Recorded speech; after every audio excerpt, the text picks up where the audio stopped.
In my 20 plus years of watching the NBA, I've literally never seen anything like this before. I mean, a basketball player was held hostage in his own house by his own team, and there was a Twitter war going on too, which involved a billionaire. And the crazy thing is, the hostage was eventually deserted and kicked to the curb when it was all said and done.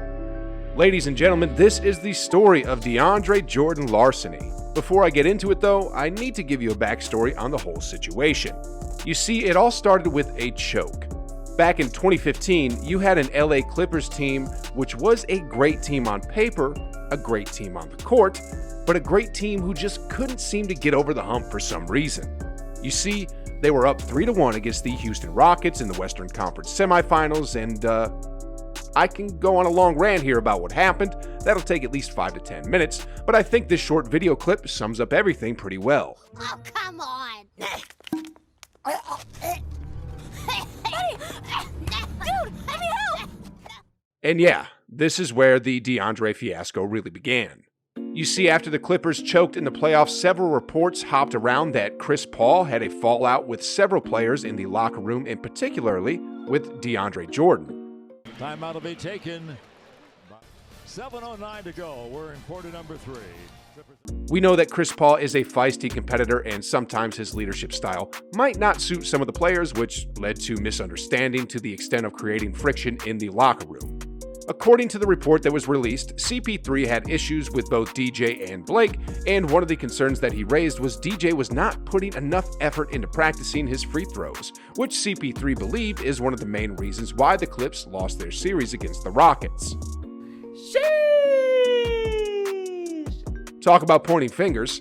Anyway, DeAndre's contract with the Clippers was already up at the time, and he was soon to become a free agent on July 1st. And despite whatever free throw issues Chris Paul had with DJ, the truth is, the big center had an impressive showing the previous season and has become the hottest free agent in the market, and one of the teams that were already making moves to snatch him was the Dallas Mavericks. By becoming a free agent, DJ has two options: stay and resign for bigger money but get yelled at by CP3 again, or go to Dallas and play for less money and shine as the main star for the team. Leaving for Dallas was actually a viable option for DJ since his agent, Dan Fegan, has a close relationship with Mark Cuban, and despite that the Clippers can offer more money, Jordan can actually earn more with Dallas since he can take advantage of Texas's loose state tax laws. In the end, going to Dallas looked like a good option for DJ. On July 3rd, 2015, with all the factors considered and with the help of Chandler Parsons as the Mavs lead recruiter, DJ announced his intent to sign with the Mavericks for a 4-year, $80 million deal. After learning that they quote-unquote had Jordan in the bag, and with that in mind, the Dallas Mavericks already unloaded some of their former assets and revamped their roster to make way for DJ. For instance, they let Tyson Chandler go to Phoenix and didn't hand out any qualifying offers to any other free agent big men like Omer Asik, Robin Lopez, and Costa Koufos. On top of these, they also let go some of their big names like Rondo and Monte Ellis to craft some deals for potential support players to surround DeAndre. But as the future started to look bright for the Mavericks, the Clippers, being the basement team, decided to do something sneaky. Some of you might say, what can the Clippers possibly do at this point? DJ already signed with the Mavs, right? Well, the answer to that was actually both yes and no. Don't worry, I'll provide a simple explanation on how this came about. You see, players become free agents officially starting July 1st. However, they can't sign those contracts until July 9th. So between July 1st to the 9th, there's an 8-day moratorium in which deals that are negotiated during this 8-day period aren't actually binding, even though the NBA treats teams as such. In Jordan's case, DJ only agreed verbally to sign a contract, and there was nothing set in stone just yet.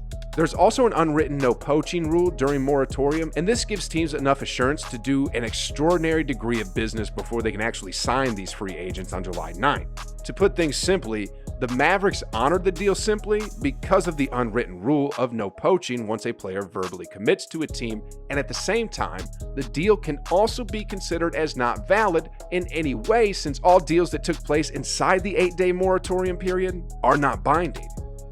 To put it in a much simpler perspective, the Clippers decided to become thieves, and for the Mavs, well, they just got screwed.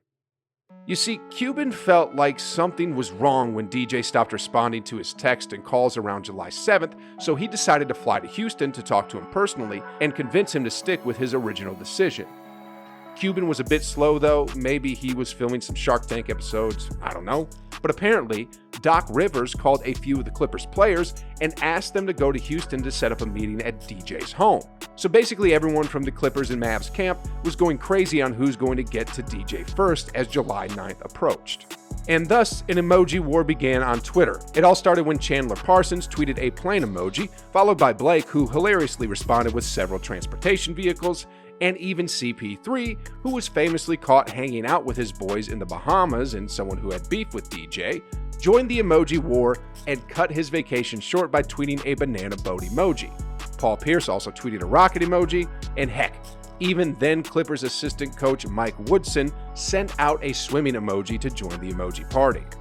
The Clippers were the first ones to arrive at DJ's house, and according to reports, they kept Cuban and his agents out while they had their meeting over dinner, and they even played cards until the eve of July 9th. It was clear that the Clippers wouldn't leave the house until he signed with them, and Blake even tweeted a photo barring the door with a chain so no one could get to DJ. After all the drama, confusion, and a digital war full of emojis, the Clippers were successful in their campaign as they got DeAndre Jordan back for $87 million. Here's the whole funny or silly thing about all that happened. Though they were successful in keeping DJ, the Clippers weren't that successful on the court the following season in 2016. In fact, they got destroyed by the Portland Trail Blazers in the first round 4-2. And what's even funnier is that those players, his teammates who worked so hard to get him back on the team, eventually, one by one, ditched the Clippers and left DeAndre Jordan all by himself. I mean, Big Baby got injured and retired in 2015, and Matt Barnes was shipped to Memphis. Redick followed soon after when he left for Philly a year later, and Paul Pierce finally hung up his sneakers for good at the end of the 2017 season. Just 2 seasons after the DJ fiasco, CP3 was traded to Houston, and Jamal Crawford signed with the Timberwolves.